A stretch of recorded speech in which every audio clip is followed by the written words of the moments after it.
Welcome to Seasons blog, the Sovereignty Primitive. Yield 3.0's direct-to-wallet innovation and why it matters. There's no withdrawal queue or claim button, no lockup. As a Seasons node, you just receive wrapped Bitcoin, WBTC, tokenized gold, XAUT0, and a yield-bearing stablecoin, JLUSDC, in your wallet. Automatically. Twice every week on Sundays and Wednesdays. Yeah, that's what direct-to-wallet distribution looks like with Yield 3.0. And while the constant cash flow in liquid assets builds real, lasting wealth, the non-custodial distribution mechanism ensures you always stay in control, both of your Cs and the yield you earn, giving you the sovereignty DeFi originally promised. Lockups out, flow in. Three things have quietly become standard plumbing in DeFi yield: a claim portal, a withdrawal queue, and a staking contract. So much so that you stop noticing them after a while.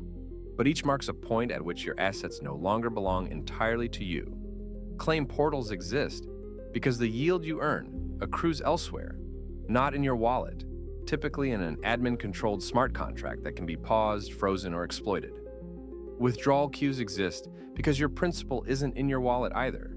You locked it up or handed it over, and getting it back means asking. And finally, staking contracts exist because DeFi protocols need custody to generate yield. Seasons removed all three. Your Cs never leave your wallet. Your yield flows directly to it. Under the hood, the acquirer escrow accumulates the collected transaction fees, text tax, not your yield.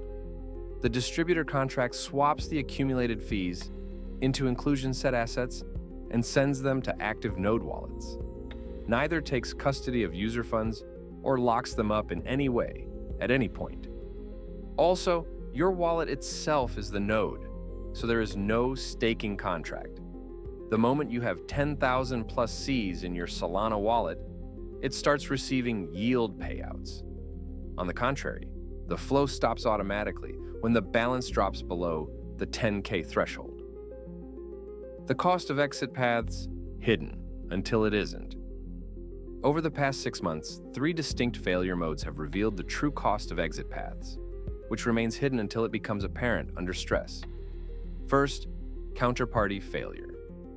In November 2025, Stream Finance suspended all deposits and withdrawals after disclosing an approximately $93 million loss tied to an external fund manager, freezing user funds across the protocol. Its XUSD stablecoin dropped from $1 to 26 cents in 24 hours. The exit path had a counterparty nobody had stress tested. Second, holder confidence. During the April 2026 DeFi liquidity shock, Ethena, one of the largest yield-bearing stablecoin protocols, faced a $2 billion plus TVL outflow in 6 days. This led to a 34% drawdown. Collateralization wasn't the issue here, but holder confidence was. And although its exit path was functionally intact, the protocol shrank by a third. Third, architecture. In September 2025, the exit queue for Ethereum validators peaked at 2.67 million ETH, with stakers waiting 46 plus days to access their funds. There was no hack, admin-issued pause, or apparent liquidity crisis here. Yet, one of DeFi's most time-tested and healthiest staking ecosystems subjected yield seekers to a 6-week withdrawal queue because its exit capacity is capped by design, while inflows aren't. Distinct in their details, these cases share a structural flaw.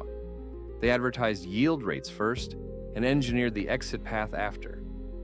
And in doing so, they exemplified situations where yield merely becomes the headline in the face of crisis, with the exit path being the real product. Seasons, however, doesn't have such a path or the cost associated with them. There are no gates to engineer because there's no custody to gate. Your assets, you're in control.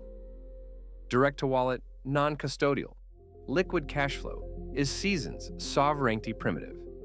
Every higher order process and feature sits on top of it, from the 3-asset inclusion set to the 3-module yield accumulation architecture. Even the upcoming Seasons terminal is a dashboard, not a custody layer. And in future, the DAO governance model will also be as wallet-first as other Seasons components.